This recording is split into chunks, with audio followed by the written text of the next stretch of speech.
As Elon said, "I'm not sure Twitter board will accept my offer. Probably it will not work out." But today, as we can see, it worked out great. Elon's calculated moves were successful, and now the Twitter board became in favor of this deal. And after Elon reached his goal and bought Twitter, he is now making the next moves about the future of this platform. If we had to give Elon Musk's relationship with Twitter a label, well, it'd be a complicated one, to say the least. Obviously, he has planned out various brilliant things for the platform. But one thing we've been hearing is that the upcoming structural changes in the app might not be looking good for the current management of the social media app. After a few weeks of feuds and controversies, the offer has been accepted. Things are not tense anymore between Musk and the Twitter board.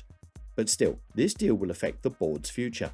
It's clear now that Agrawal will not be the CEO of Twitter as soon as Elon will start implementing his ideas, and there is an important reason for it.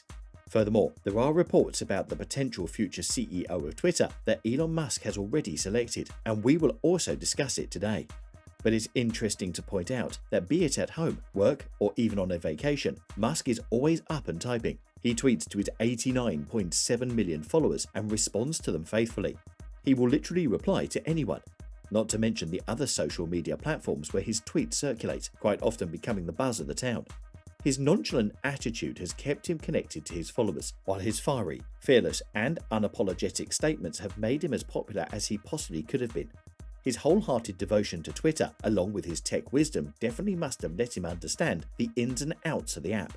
So, perhaps the first thing in Musk's Twitter bucket list was to revamp the entire app and to do whatever it takes to evolve the app into catering much more than it ever has. But what's going on with Musk and the current management of Twitter? Who will replace the current CEO? One reason he dislikes the current management of the company is due to their constant bans of people. He is in favor of less moderation and more of a free-for-all. The tech billionaire has been known to poke at the management with a stick if he gets bored. He states that this is because of his complete lack of confidence in the current management and their consistent pattern of bad decision-making. Musk also believes that he can bring out the change needed by the company to ensure its growth as a functioning social platform. He mentioned that such drastic changes would not happen in a public company, so he intends on buying 100% of the shares of the company to make it private. Recently, it has been reported that Musk has a new CEO lined up for Twitter, and it is not Parag Agrawal. Parag Agrawal is the current CEO of Twitter, who took the respective position in November after Jack Dorsey decided to give up the position. Musk reportedly informed Chairman Brett Taylor that Agrawal will be offered a generous compensation package for his step down as the CEO. His entire idea behind the change in management is to mix things up a bit, bring those changes in Twitter that he always envisioned to make one day. To say that Parag had an idea about the uncertainty of the company's future would not be a mere guess. After the news broke out that Musk had officially taken over, Agrawal had a meeting with all the employees, informing them about the current circumstances. He then proceeded to indicate that the uncertainty might mean some employees having to give up on their jobs at Twitter. But he reassured his fellow workers that the stock grants can make up for a huge chunk of their compensation packages, so they needn't worry too much.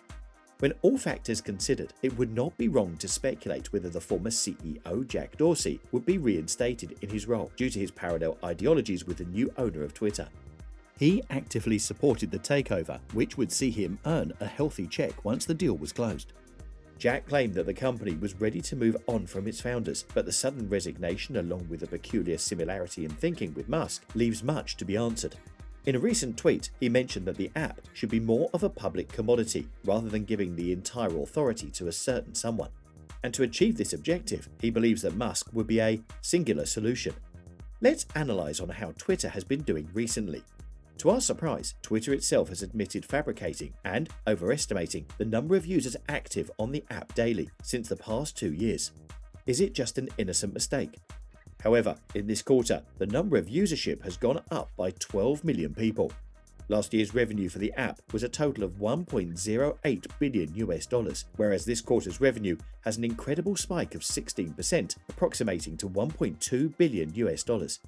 However, the number of subscribers on the app has decreased substantially by 31%. The total amount of subscriptions and data licenses now stands at 94 million. There is definitely some stuff that needs to be worked on for the enhancement of this app's performance, that's for sure. So, it is clear now that, with Musk taking over, the current management of Twitter will be replaced. As Elon tweeted a few days ago, he would bring the salaries of Twitter down to $0. He said, "Board salary will be $0 if my bid succeeds, so that's $3 million per year saved right there." In simpler terms, Musk very logically explained his plans of removing directors from their positions in the company. When directly asked about the upcoming change on the platform at the Met Gala 2022, Musk stated that, "My goal would be to have as broad a swathe of the country and the rest of the world on Twitter, and that they find it interesting and entertaining and funny, and that it makes their life better." Later at the same event, he added in an answer to a similar question by press that he wanted Twitter to be, in his words, as trusted as possible. He clarified on this point a little by adding how he was planning to get rid of bots, trolls, and scams, as they act as a hindrance to a user's experience, and he didn't want people losing their money to such things. To quote Musk again, he says he is on the warpath against them. That's it. Don't forget to subscribe.